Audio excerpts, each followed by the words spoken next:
भगव्या रंगाचं जॅकेट, निळी ट्रॅक पॅन्ट आणि गळ्यात रुद्राक्ष साखळी घालून पंतप्रधान नरेंद्र मोदी यांनी बुधवारी त्रिवेणी संगमात पवित्र स्नान केले आणि गंगा देवीची पूजा देखील केली आहे. उत्तर प्रदेशातील प्रयागराज येथील महाकुंभ मेळ्यात दुपारपर्यंत स्नान करणाऱ्या सुमारे 55 लाख लोकांमध्ये पंतप्रधान मोदींचा समावेश होता. अमेरिकेचे राष्ट्राध्यक्ष डोनाल्ड ट्रम्प यांनी गाझामधील विध्वंसामुळे पॅलेस्टिनींना तिथून जाण्याशिवाय पर्याय नसल्याचं धक्कादायक विधान केल्यानं पुन्हा एकदा वादाची ठिणगी पडली आहे. यानंतर अमेरिका गाझा पट्टीचा ताबा घेऊन त्यांचा पुनर्विकास करणार असल्याचं त्यांनी म्हटलंय. अमेरिकेत बेकायदेशीर राहणाऱ्या 205 भारतीयांना देशाबाहेर काढले. यात 104 लोकांची ओळख पटली असून या सगळ्या लोकांना C-70 या अमेरिकी सैन्य विमानाने भारतात पाठवण्यात आले आणि आज दुपारी पंजाबच्या अमृतसर येथील श्री गुरु रामदासजी आंतरराष्ट्रीय विमानतळावर C-70 लँड केलंय. भारत फक्त पाकिस्तान आणि अफगाणिस्तानपर्यंत थांबणार नाही, तर समुद्र क्षेत्रात इंडोनेशिया आणि मलेशियापर्यंत जाणारे भारतीय नौदलाचा क्षमता मोठी आहे. त्या तुलनेत पाकिस्तानी शक्ती खूप मोठी आहे, असं पाकिस्तानी तज्ज्ञ सांगतायत. चीनने गेल्या महिन्याच्या अखेरीस एक प्रगत लांब पल्ल्याच्या रडार प्रणालीचा व्हिडिओ प्रसिद्ध केला होता. या रडारबद्दल असं म्हटलं जातंय की या प्रणालीमध्ये हजारो मैल अंतरावरून प्रगत क्षेपणास्त्रे, अगदी हायपरसोनिक क्षेपणास्त्रांचा मागोवा घेण्याची आणि त्यांना नष्ट करण्याची क्षमता असल्याचं त्यांनी म्हटलंय.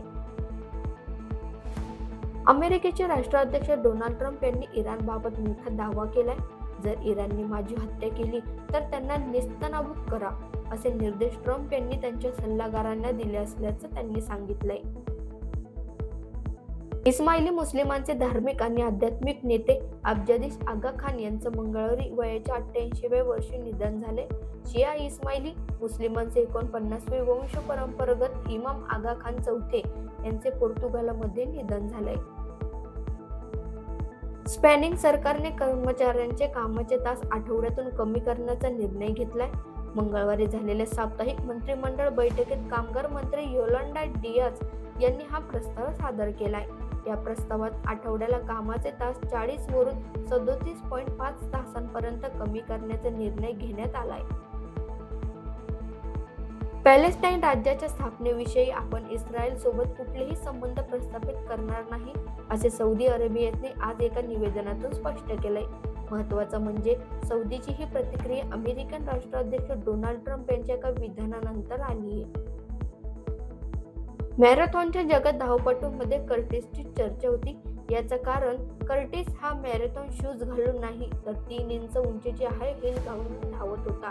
कर्टिस हायग्रोवा कॅनडा येथील अल्बर्टामध्ये राहणार. शिकागो मॅरेथॉन ही कर्टिसच्या आयुष्यातील 310वी मॅरेथॉन होती. दक्षिण आफ्रिकेतील एका शाळेतील एका शिक्षकाने एका हिंदू विद्यार्थ्याच्या हातातील धार्मिक धागा कापला. हिंदी समुदायाने त्याला असंवेदनशील आणि बेजबाबदार असं म्हटलंय आणि शिक्षकावर कारवाई करण्याची मागणी देखील केली आहे. सूरजधस हे आधुनिक भगीरथ असून ते एकदा मागे लागले तर डोकं खातात, असं वक्तव्य राज्याचे मुख्यमंत्री देवेंद्र फडणवीस यांनी केलंय. महायुतीचं सरकार असताना त्यांनी मराठवाड्याचा पाणी प्रश्न सोडवण्यासाठी मेहनत घेतल्याचं सांगत फडणवीसांनी सूरजधस यांचं कौतुक केलंय. समृद्धी महामार्गावरील हडस पिंपळगाव शिवारात बुधवारी पहाटे 5:30 वाजेच्या सुमारास रुग्णवाहिकेची अज्ञात वाहनाला पाठीमागून धडक बसून दोघांचा मृत्यू झाल्याची घटना घडली. या दुर्घटनेत 5 जण जखमी झाल्याची घटना समृद्धी महामार्गावर आज पहाटेच्या सुमारास घडली. भारतीय क्रिकेट संघ आणि त्यांच्या चाहत्यांसाठी एक वाईट बातमी समोर आली आहे. स्टार वेगवान गोलंदाज जसप्रीत बुमराह इंग्लंड विरुद्धच्या एकदिवसीय मालिकेतून बाहेर पडलाय. त्यामुळे तो 6 फेब्रुवारी पासून सुरू होणाऱ्या मालिकेत खेळताना आता दिसणार नाहीये. मुंबई T20 मालिका संपल्यानंतर भारताचा एकदिवसीय संघ नागपूरला पोहोचलाय.